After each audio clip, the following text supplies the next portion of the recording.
Hi, I'm Dr. David Dobson. Welcome to Conversations. Today, I'm joined by Dr. Simona Kruisinga Bucsea. Simona is a practitioner scholar with more than 2 decades of experience as a sales transformation executive. But along the way, she wanted to know why standard corporate training models so often fail to deliver results in B2B sales operations. So, she recently completed her executive PhD at Antwerp Management School to back up her real world experience. She's here to discuss her PhD dissertation from competency models to commercial results. Simona, thank you for joining me today. David, thank you so much for inviting me. It's a real pleasure to be here. So I'm looking forward to this conversation. Yeah. Simona, after spending over 20 years as a corporate executive, what sparked your interest to get a PhD and look at the human side of sales? I like the way you picked up on the human side of sales, David, because that's how I think about sales, and in particular about sales management. Yeah. And just a small note here, because in this conversation, you are going to hear me say sales management, sales leadership. It's intentional that I use them interchangeably because traditionally management was seen more about execution, about planning, about forecasting. Now, leadership was more about inspiring or coaching or developing people. And both my practice and my research are pointing at the fact that the contemporary sales management role or sales leader role, it's a blend of these two. Yeah. Mhm. So when I use sales manager or sales leader, I mean the same thing. Okay. So now back to your question, the human side of sales. Well, if you have asked me this question a few years ago, I would probably have had a different answer. But so what happened throughout my work, throughout my career, because I've been passionate about commercial excellence. This is what I've done for more than 20 years. Systems, processes, pricing, commercial data, digital enablement, all in this commercial excellence space. And like many people in these roles, I genuinely believe that if we design a better system, the sales organizations will naturally perform better, Yeah. right? Now, I started to notice over and over again. Picture this: two teams, two sales managers.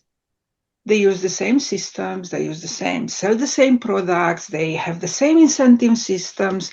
Now, one team flourishes consistently, the other team might be struggling, Mm, and everything is the same, mm. except it's not. So I started to find myself thinking, nah, this must be about people. And to be more precise, it's about the person that leads that team. Yeah, the sales manager. So what creates that difference? And that's how this curiosity, this observation turned into my research question. And so my PhD was not a break from practice, was a continuation of my Mm, practice, and it mm, actually just helped me to ask better question. mm. And because this I heard, and it was fascinating. I heard stories from these sales managers about coaching people, why keeping them accountable, about protecting teams from the pressure from headquarters, about making difficult choices that can affect customer relationships, about constantly balancing performance with genuine care for people. And sometimes all of this happened before lunch in their life. So that made me wonder, have we tried to understand sales leadership through models that are perhaps too tidy for the reality of this role? Mm. So that is how I ended up looking at the human side of sales. Yes. Beautifully put it. Simona, your background as a senior executive in B2B multinational companies, what was the specific moment in your career where you looked at a traditional leadership model and thought, it doesn't match reality, and I need to prove why this is broken? Okay, I don't know if I can go that far because existing leadership models have contributed enormously Mm, to developing leaders, myself included. Yeah, so I was fortunate enough to work for outstanding companies that really invested in heavily in the leadership development. And I went through leadership assessments and executive development programs and hours of training and coaching. And they were valuable. They shaped me as a leader. But my question was, are these leadership models capturing the reality of leading sales teams?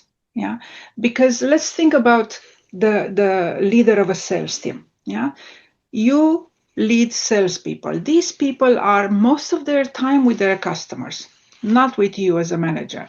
They make dozens of decisions without having to ask for permission. They often become the face of decisions they did not make. Yeah, the delayed delivery, a price increase, a product shortage, a credit restriction, right? So imagine somebody like that just comes from a difficult customer conversation, comes into the office, hopefully, and the manager says, "Hey, why are you behind targets?" Now, that's a very different leadership challenge yeah. than if you manage people that are in your proximity or even in an office environment. Yeah. So at the same time, this sales manager has the pressure from their of his own, right? They absorb the salespeople absorb pressures from the customers. The sales managers absorb pressure from the organization, and somewhere in that space between leadership happens. Yeah. So I've done, as part of my PhD, I've done interviews. I'm grateful for choosing to do a qualitative study inside my PhD. And I talked to them about this competency, back to competencies. And guess what? Mm, None of them talked to me about competencies. mm, Every one of them told me stories. He said, one of them said, "Hey, I'm not a striker anymore. My job is to make sure the pitch is ready and the players know the game plan." mm, Or another one said, "I'm like an orchestra conductor." Or another one is like a shield, to protect my team. So mm, all of them were describing leadership not as a list of competencies, but as an episode where mm. things happen magically. Yeah, Yeah? yeah. And all of these things blend. A commercial judgment, a Mm, conflict resolution, mm, emotional support, all mm, of them in mm, maybe 10 minutes. mm, Yeah. So the manager were not describing separate skills. mm, They were describing integrated leadership moments. So mm, perhaps mm. back to, is it broken? I don't know if it's broken, but when it comes to Yeah. self leadership, maybe for so many years we asked not the right question. We ask what competencies should great sales managers have, but maybe what we should be asking is how great sales managers bring those competencies together under real commercial pressure. Mm, mm, So I hope I mm. answered that question. Perfectly, and so beautifully explained. So true. Simona, you use a beautiful phrase in your work, leading with heart measured by numbers. Mm. In sales, heart is often dismissed as a nice to have, while numbers are everything. From your research, why is leading with heart is a prerequisite for getting those high numbers that corporate leaders are chasing? Interesting, no? And a little bit catchy, I have to say. And I've been thinking a long time until I choose those words.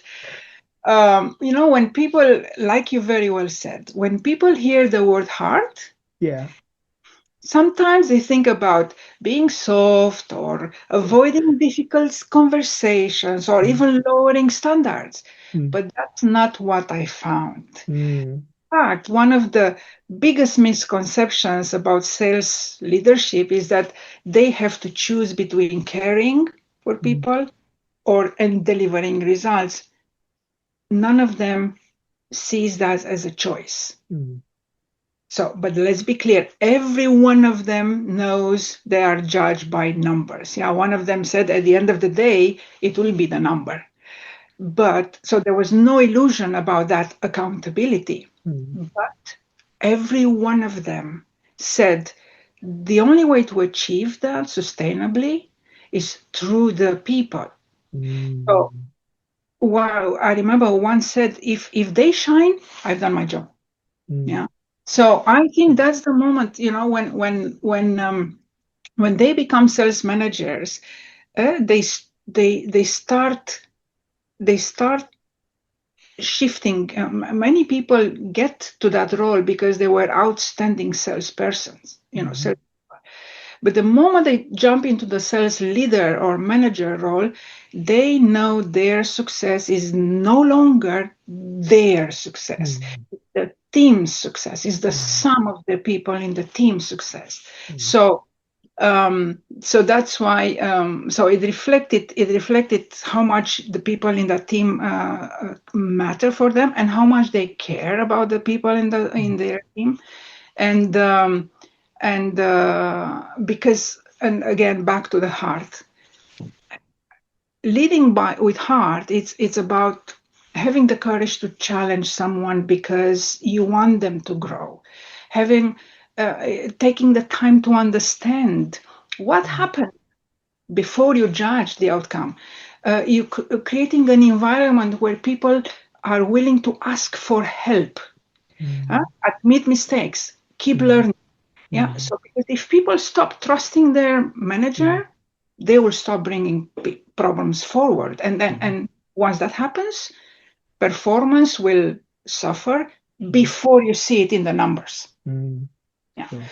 So that is my take about the numbers are the outcome, but Yeah, the heart, yeah, it's how we achieve them. yeah. Yeah. It's as hard as the process to reach the number. Very, very well said. Simona, you argue that traditional competency models fail because they view a manager's skill in isolation, like coaching skills separate from pricing strategy. Why is that an inaccurate view of what actually makes them effective in the field? Yeah. So I will use here a small analogy. I think we sometimes confuse ingredients with a finished meal. Okay. So what I'm trying to say is that competencies matter, like communication matters or commercial judgment matters, resilience, we need them all, but nobody becomes a great chef by learning each ingredient one at a time. And they Mm, become a great chef by knowing how to combine them in what proportion and yeah. when, right? Mm, So that's what I learned a lot from this PhD, especially the qualitative part of my PhD. Yeah. So when I interviewed those people, and there were 20 people in 18 countries around the globe, yeah, mm, almost they never talk about competencies unless I ask them. Yeah, they mm, talked about situations, about mm, mm, difficult performance mm, conversation, a mm, price conflict, a crisis with the supply chain, or a good salesperson losing confidence. So they always refer to situations that shift, that change. They have to adapt. They have to make decisions fast. They have to have that agility to know what to pull out of the toolbox to have a fast and good response to a changing situation. So that's why, back to competency models, I think that we need to rethink how we develop these sales managers. Yeah. mm, So and what do I mean by that? mm, And that's based on what I learned. it's almost architectural if you want. In the middle is an identity. They all see themselves with a very strong identity. Who am I as a leader? What do I stand for? Mm. Then, from what they say, they are a small collection of core capabilities. And then the outer layer, it's a number of scenarios that will help them. If we imagine like a sales leadership lab, where they get a chance to practice this and combine them in different settings and get feedback from their own peers, because that's how you learn. If I'm a sales manager, you're a sales manager, I'm observing you, I'm giving you feedback. I learn from what I see, I learn from what I say. I am getting better to Yes. face my reality on Monday in my world, in my Yes. sales management world. Yes. And I believe that if I could be a bit more, I don't know, outspoken, I believe the traditional competency models do not cover that. Mm. Even if they give us Mm. valuable ingredients, they Mm. do not give us Mm. the chance to practice and combine them and weight them. Mm. This, I need more of this now, I need less of this now. And they learn too much on the job. They learn too much the hard way. Yeah. Yeah. Yeah. Yeah. Good point. Simona, another interesting discovery you made is that just because a manager has a great customer mindset, it doesn't automatically pass down to the team. Why doesn't it just trickle down naturally? Yes, that was. I had few surprises. Was one of them, right? And just Yeah. to clarify, what is customer mindset? Because it's not my invention. It's a concept that's Yeah. already for, I don't know, I Mm. think 15 years out there. Mm. There is a difference between customer orientation, which is a behavior, and customer mindset, which is a belief system. Yeah. Mm. So really believing that having customer success as the center of my success is important. That's a belief that underlies my behavior. When I'm out there and nobody's watching, I make I make the decisions according to this belief. Now, Mm. you very well spotted. One of the findings was that belief if the manager has that belief, it doesn't just automatically Mm. fall onto the people in the team. Mm. Now, let's think a little bit about parenting. Mm. Yeah, because to me it's very similar. Yeah. So parents don't pass values to their children simply because they have them or they believe in them, right? Yeah. They pass them through thousands of everyday interactions. Yeah. Mm. What they say, what they pay attention to, what Mm. they reward, what they challenge, the questions they ask, the examples they set. So leadership is very much the same, right? So Mm. um, uh, if the managers if the manager's behavior is equally important and the quality of the relationship between the one-to-one are both equally important if we want that belief to actually transfer and the people in the team to have it. Yeah, the feedback they give, the decisions they make, the stories they celebrate. Yeah, so that's when the people in the team, the salespeople in the team, will adopt this mindset, because um, we can't transfer beliefs. We have to create the conditions in which people adopt them. Yeah, so Mm. that's a more realistic way of understanding how leadership shapes culture. In fact, yeah, Mm. Yeah. yeah, Yeah. I like the way you put the leadership as a parenting role. yeah. Simona, you studied 214 salespeople across 38 managers, looked at the hard firm recorded data like profit margins and revenue, and you interviewed leaders across 18 countries. Mhm. You found that a manager's close relationships can actually hurt performance. Mm. How can a manager being too close to a rep actually backfire? Yes. Okay, so that's a tricky one. Right. You are absolutely right. I did look at performance now, but I looked at three objective, hardcore recorded, that's why I call them objective sales outcomes. Volume, which typically which is the quantity of, in this case, product that we sell, right? And then that's typically a sales activity that generates market throughput, yeah, so or customer adoption. Revenue, which is the money that we make from the sales of that volume, yeah, which is typically it remains one of the most widely used indicator for commercial success. And then I looked at profit margin, which is revenue minus direct cost, which is where efficiency starts to play a role. Yeah. So what is the actual value that we capture internally from all these sales? Yeah. And there is a lot of literature that suggests that a better relationship leads to better performance. It's a classic, it's a whole wide, body of literature out there.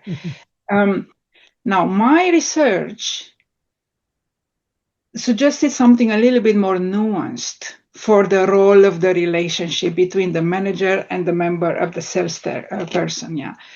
Of course, a strong relationship creates trust. People communicate more openly. They ask for help earlier.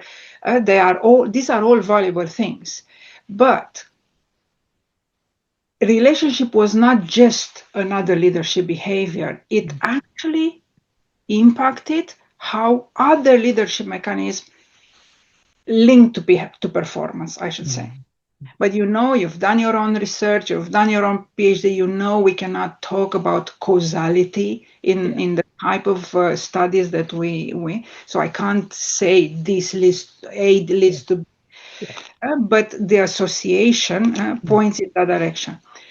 So relationship conditions how other leadership mechanisms like competencies, for example, can lead to better results. Because when we have a trustworthy relationship with our manager, we are more open to the coaching, to be challenged, to have a hard conversation, and we are also open to hold that accountability for the results.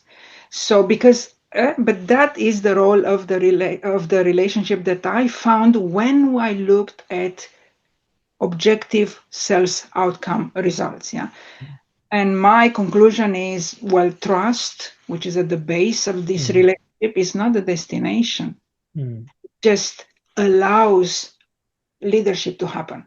So that is my explanation for the results that I found. Very interesting. Simona, when looking at revenue and profit margins, you discovered that certain management styles can drive up a team's sales volume while completely eroding their profit margins. How does a manager drive up top line sales volume while hurting the bottom line? Yeah. So we were just saying earlier, so these two types, so the volume and the revenue, which are more growth, and then the profit margin, which is more value capture, right? Now, indeed, different leadership are associated with different commercial outcomes. Okay. Now, what is interesting is that how these two categories have responded. The data indicates that a strong customer mindset is associated with growth. But when it comes to profit margin, yeah, so that value capture, internal value capture, other things play a role. Like, for example, pricing discipline or management practice execution. Yeah. So growing the business and creating the value are related, but they are not the same thing. So once you move from volume to margin, a different kind of judgment comes into play. When should we defend the price? When should we invest in growing that customer relationship? When should we walk away from a deal? When is winning the business actually the wrong commercial decision? So these are all judgments, commercial judgments and leadership decisions that they have to be made, because the sales manager is not just coaching the salespeople to sell more. The sales manager is actually helping the salesperson to make the right decision. So I'm coming back to wondering, for so many years we've been asking, the question, how do we sell more? But maybe the question is not that. Maybe the first question is, what does success look like for our business in our situation? And then when that is clear, then the coaching changes, the decisions change, conversation changes. So that's indeed one of the findings of my research. Yes. Yeah. Very true. Having that well-defined objective really lead you exactly what you really want to achieve end of the day. Yeah. Correct. Very well said.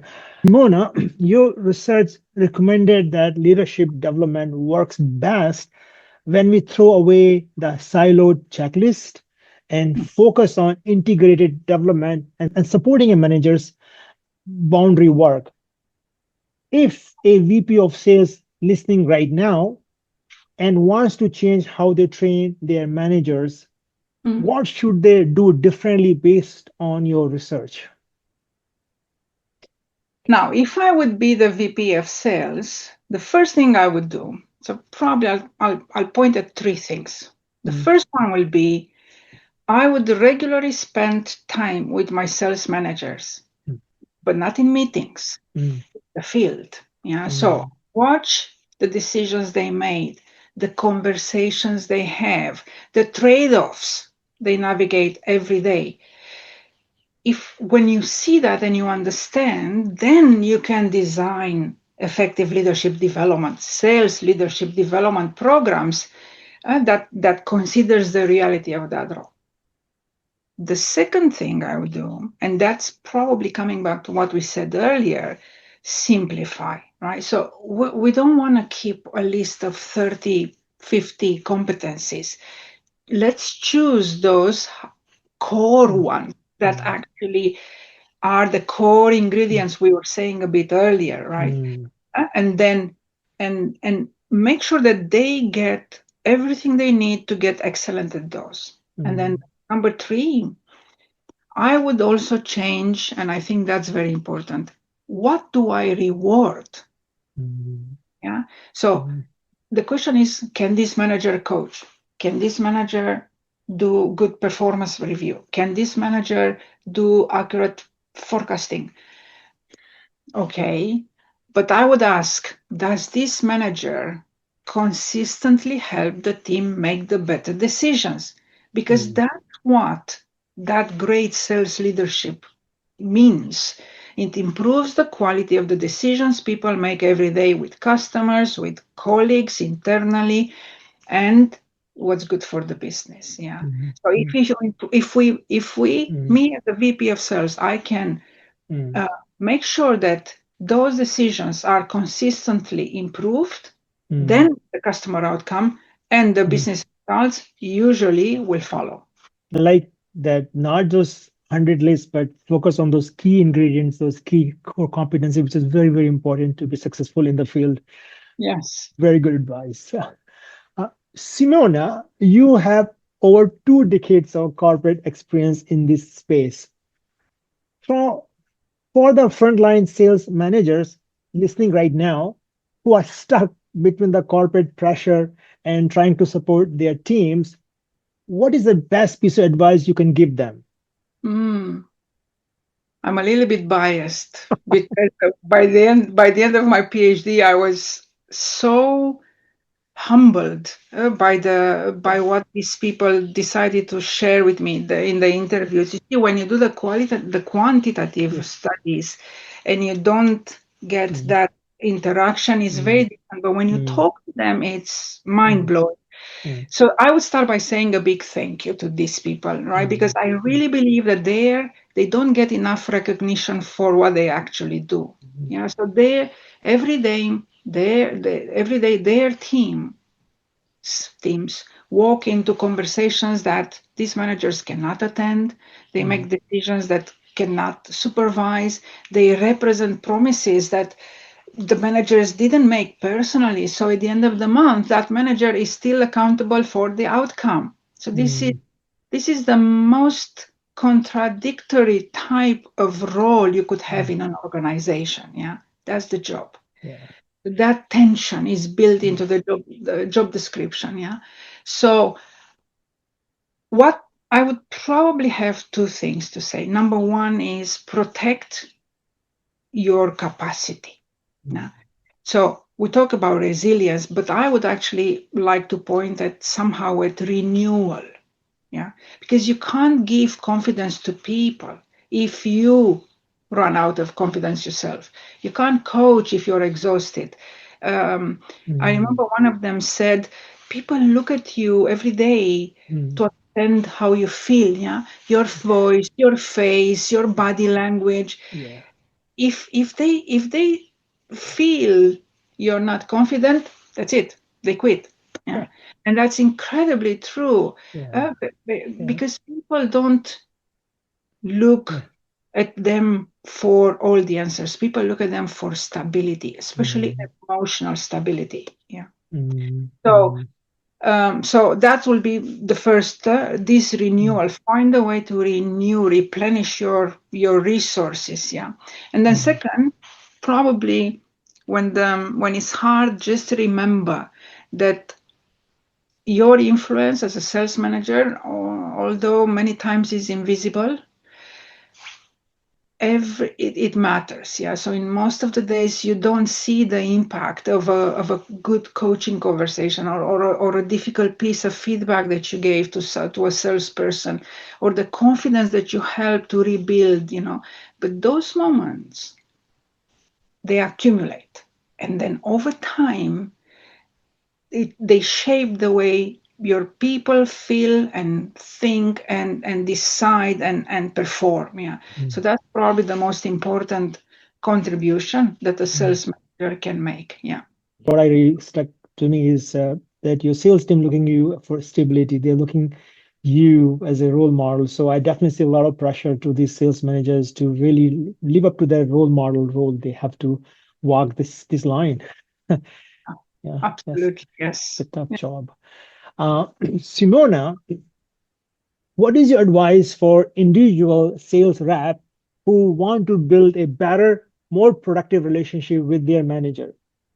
Right, so we got from the head of sales, sales manager, we come now to the where the rubber hits the road. Yeah, to the Yes. sales people. Yeah, I would say to them, the first thing is remember that the success of your manager depends now on you. Yeah. Yeah. So Yeah. what we said before, many cases, sales managers get from the salespeople, they get promoted because they were doing an outstanding Mm, job.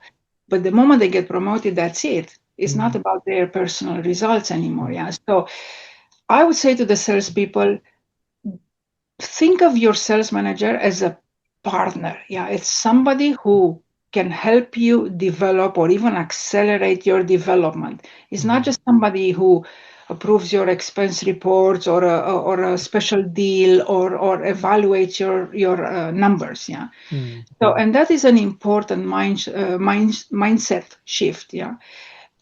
So don't wait until things go wrong. mm, Bring problems early, talk about them, ask mm, for coaching, share mm, your thinking, discuss difficult customers before they become lost customers. Yeah. mm, mm, Because in these conversations, that's where the trust builds up. mm, Yeah. mm, That would be the first. And mm. well, second, actually. The first one was remember the success Yeah. of your boss depends on your success. And then finally, I would say just be curious. So, Yeah. what do I mean by that? Mm, Don't ask only what should I do? mm, Ask why are we making that decision? Yeah, because I would say the best, so in kind of a conclusion, the best salespeople build long lasting relationships, not just with customers, but also with the person that helps them grow. And that typically is the manager.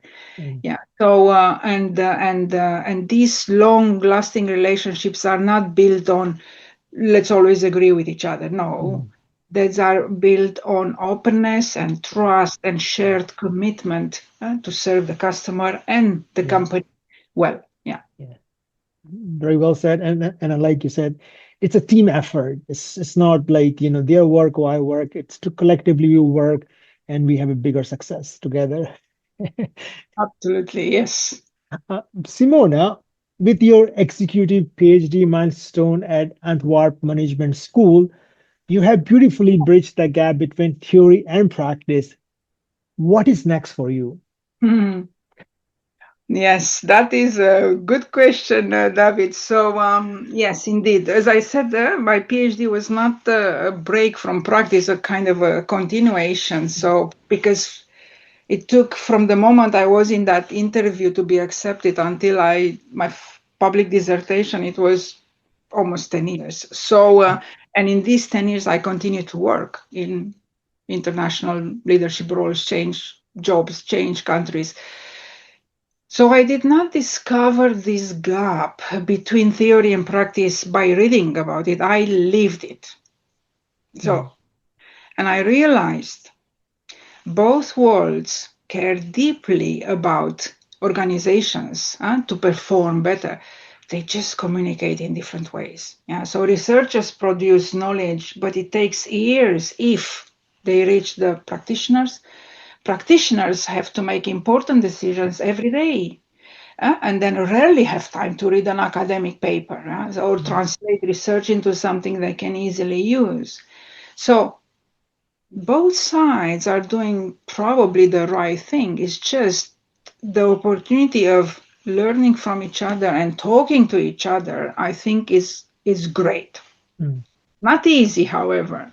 So that brings me what's next. What I would like to do, I would like to I would like to bring my results, my the results of my research in articles and publish them. Probably in more practitioner-oriented journals than mm, theoretical journals, mm, probably. mm, And then because the publishing is not the goal on its own, it's the usefulness is the mm, goal. mm, So because when I started this PhD, I was looking for answers. If you wouldn't believe it, what I hoped to get when I started, very different than what I ended up having. Because what I ended up instead of answers, I got the ability to ask questions. That's what I gained. Yeah. So in the past, if you would ask me, how can we make sales teams perform better? I would have said, okay, better system, better process, better pricing, better. Now mm, I would say, hang on a second, what is the conversation that is happening out there? What am I missing? What is the pressure this sales manager is carrying that nobody else can see? So I gained a lot of ability of stop before you conclude and just ask more questions before you assume you understand or you know the answers. So that's what I would like to do. I would like to be able to publish and then mm, bring research back to the organizations to help them develop the sales mm, manager mm, in a more in a closer to their reality way. mm, And I would like to therefore help the sales managers be better prepared for their role and enjoy maybe their role better. mm, So that's what I would like to do mm. next, and I'm working on that as we speak. Yes. Yeah. And wonderful. These are some great future plan you have. If I may, can I say that you should also write a book of all the work you have done? Because I think this could be amazing piece of work for every sales manager and every sales rep to read your experience and this beautiful qualitative research you have done.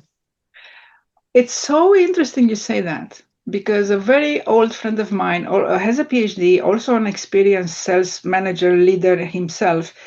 He told me the same thing. And I'm going there. It's just going to take me a little bit of time, but I will get there. Yeah, Yes. all the best. Simona, your work proves that customer-centric strategy is a realized all loss in the everyday movements between a sales manager and their rep, and that heart still matters. Thank you for sharing your insights with us. We wish you all the very best. Thank you so much. Thank you for inviting me. It's been a pleasure to talk to you here. Thank you.